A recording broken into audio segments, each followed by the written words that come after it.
Picture two countries in the 1960s, both young, both poor, both betting everything on a single idea that they could build a modern economy from almost nothing. One of them became one of the richest nations on earth. The other is still knocking on the door. Here's the strange part. For a while they were neck and neck. So what happened, and can the one still knocking finally walk through? Rewind 60 years. When Kenya gained independence, it wasn't the underdog, you might imagine. Through the 1960s and 70s, it was one of the fastest growing economies in Africa, averaging nearly 7% a year. Development experts across the world were so impressed, they called it the Kenya debate. Scholars argued over how a single African country had pulled so far ahead of its neighbors. And this is the fact that stops people cold. In the mid-1980s, Kenya's income per person was actually higher than China's. It was running level with South Korea and shoulder to shoulder with Thailand and Indonesia. If you'd asked an economist back then to bet on who'd be rich by 2025, Kenya would have made the shortlist. Then the line split. There's went to the moon. Kenya's got stuck. To understand the road ahead, we have to understand that split. There is a phrase that captures Kenya's whole development story: false starts. The country keeps getting development right and then failing to hold on to it long enough for it to count. Growth surges, and then a political shock, a governance crisis, or a change of government resets the board. Big projects get launched with fanfare and then are quietly abandoned when the next administration wants its own headline. Notice the rhythm. The stumbles line up almost perfectly with election cycles. Priorities get tied to whoever is in power instead of to a long-term national plan everyone agrees to protect. So the country runs a series of impressive sprints and never quite finishes the marathon. On education, Kenya has reached roughly 4/5 of the developed world benchmark, and on health nearly the same, but on income only about 1/10 of the way there. Read that again. Schooling and health have climbed impressively, but the money has not followed, which is the core of the puzzle. So how exactly did Singapore, South Korea, Taiwan, China, and more recently Vietnam transform themselves from relatively poor economies into some of the world's fastest growing success stories?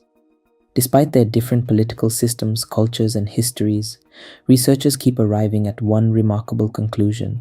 They all followed a surprisingly similar development strategy. It wasn't glamorous, it wasn't revolutionary. In fact, it was almost boring, and that's exactly the point. Economic miracles are rarely built on dramatic breakthroughs. They are usually built through disciplined repetition, careful planning, and decades of consistency. The East Asian miracle wasn't one brilliant decision. It was thousands of good decisions repeated over 40 years. Most people assume industrial success begins with factories. History tells a different story. The East Asian economies began by transforming agriculture. Governments understood that before people could work in factories, they first needed productive farms capable of feeding the population and generating reliable incomes. Land reforms gave millions of ordinary families secure ownership of farmland. Governments invested heavily in irrigation systems that reduced dependence on unpredictable rainfall. Agricultural scientists developed improved crop varieties. Extension officers traveled from village to village, teaching better farming methods. Roads connected farms to markets. Storage facilities reduced waste after harvest. Everything was designed to make farming more productive. The results were dramatic. Food production increased, rural incomes grew, families became more financially secure, and for the first time, millions of people had disposable income to spend on education, housing, transport, and consumer goods. Agriculture wasn't simply feeding the country, it was creating the customers that future industries would depend on. This is one of the most overlooked lessons in economic development. Factories need customers. If rural households remain poor, industries struggle to find people who can actually buy what they produce. By raising agricultural incomes first, governments created an expanding domestic market. Farmers bought better tools, families invested in education, local businesses expanded, banks gained more deposits, transport companies grew, construction accelerated, prosperity spread beyond the farms themselves, economic growth became self-reinforcing. Each success created the conditions for the next. Before we talk about what's holding Kenya back, it's only fair to acknowledge how much has already changed. Too often, conversations about development focus only on failure. But Kenya's story is far more balanced than that. Over the past 2 decades, the country has made genuine progress in areas that matter. Infrastructure has expanded dramatically. Millions of people now have access to services that were once unavailable. Digital innovation has placed Kenya on the global map. These aren't small achievements. They represent years of investment, planning, and determination. The question isn't whether Kenya has made progress. It clearly has. The question is whether that progress has been enough to transform the economy at the same pace. Take infrastructure. In just over a decade, Kenya dramatically expanded its road network, connecting communities that had previously been isolated. Major highways reduced travel times between cities. The standard gauge railway modernized freight and passenger transport. Ports were expanded to handle growing trade. Airports received major upgrades to improve regional connectivity. These investments weren't simply about concrete and steel, they were about reducing the cost of doing business, making markets more accessible, connecting farmers with buyers, helping businesses move goods more efficiently across the country. Electricity tells a similar story. At the beginning of the century, only a small fraction of Kenyans had reliable access to power. Today, access has expanded to cover close to 80% of the population. For millions of households and businesses, electricity changed what was possible. Children could study after sunset. Small enterprises could operate longer hours. Manufacturers gained more reliable production. Then there's digital innovation. While many countries adapted to mobile money, Kenya helped invent the modern model. M-Pesa transformed an ordinary mobile phone into a secure financial tool, allowing millions of people to send money, receive payments, and access financial services without needing a traditional bank account. In many ways, Kenya became a global case study in digital financial inclusion. These achievements deserve recognition because they prove something important. Kenya is capable of executing ambitious national projects. But every report card has another side, and this is where the picture becomes more complicated. Despite impressive investments in infrastructure, the productive side of the economy hasn't kept pace with those investments. Manufacturing output has struggled to grow consistently, debt levels have risen as the country financed large projects, and after years of decline, poverty indicators are showing signs of reversing in some areas. These warning signs are not inevitable, but they demand attention. So where does Kenya go from here? If the goal is to close the gap between today's economy and the prosperity enjoyed by countries like Singapore, then the next question becomes surprisingly practical. What should Kenya actually focus on?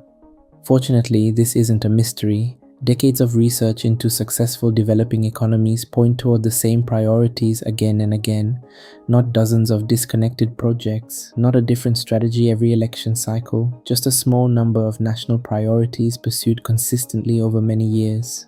For Kenya, that roadmap can be understood through three interconnected pillars. None of them is revolutionary. Together, however, they have the potential to transform an economy. Agriculture has always been one of Kenya's greatest strengths, but the future isn't simply about producing more crops, it's about producing more value. For decades, many developing countries have exported raw agricultural products while importing expensive finished goods. That model leaves much of the value and many of the jobs in other countries. Imagine exporting raw coffee beans. Now compare that with exporting roasted coffee, packaged coffee, branded coffee. The difference isn't just price, it's employment, manufacturing, marketing, logistics, design. Every additional step creates more opportunities inside the country. The same principle applies to tea, avocados, macadamia nuts, flowers, dairy products, horticulture. The goal isn't simply to grow more, it's to process more, package more, export more finished products. At the same time, irrigation should reduce dependence on unpredictable rainfall. Farmers need better roads connecting them to markets, better storage facilities to reduce post-harvest losses, affordable financing, modern equipment, access to research, and improved seed varieties. When agriculture becomes more productive, it doesn't only feed the country, it creates wealth that spreads throughout the entire economy. The second pillar is industrialization. Simply put, make things, not just for Kenya, for Africa, and for the world.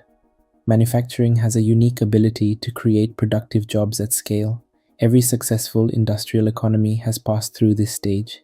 Factories don't just employ engineers, they create opportunities for technicians, drivers, designers, machine operators, electricians, software developers, accountants. Thousands of businesses grow around every successful manufacturing sector. Kenya already has important advantages: strategic ports, regional transport corridors. We've come full circle. At the beginning of this story, we asked a simple question: can Kenya really follow a path similar to Singapore's? After looking at history, the evidence points to an answer that is both encouraging and demanding. Yes, but not automatically. History shows that economic transformation is possible, not because a country is naturally rich, not because it was lucky, but because it consistently made choices that compounded over time. The countries that became prosperous weren't born different, they became different through decades of disciplined execution.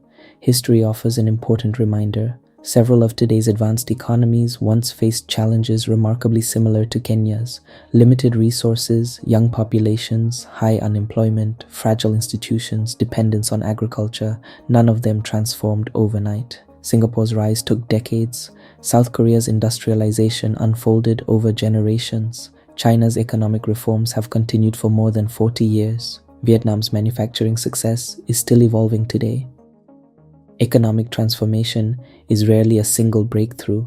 It is a long sequence of improvements that reinforce one another over time. That is perhaps the most reassuring lesson, because it means there is no single moment that determines success. Progress is built gradually. Kenya does not begin this journey from zero. It already possesses many of the ingredients needed for long-term growth. One of Africa's youngest and most entrepreneurial populations, a strategic location connecting regional and international trade, strong agricultural potential, a globally recognized digital innovation ecosystem, growing infrastructure, access to one of the world's largest emerging regional markets. These are not small advantages. They provide a foundation that many countries would envy. The challenge is bringing these strengths together under one long-term national vision. Here's our question for you. Is a first world Kenya realistic in your lifetime, or a dream that keeps getting reset? Drop your honest take in the comments. We read them, and the best ones shape future videos. If this made a complicated story make sense, hit that like button. It genuinely helps the channel grow, and subscribe so you don't miss the next deep dive. We've got a full breakdown of that continent-wide free trade area coming, and you won't want to miss it. Until next time, this is Policy Talk, making policy make sense. What do you think? Is first world status realistic by 2050? Drop your honest take in the comments.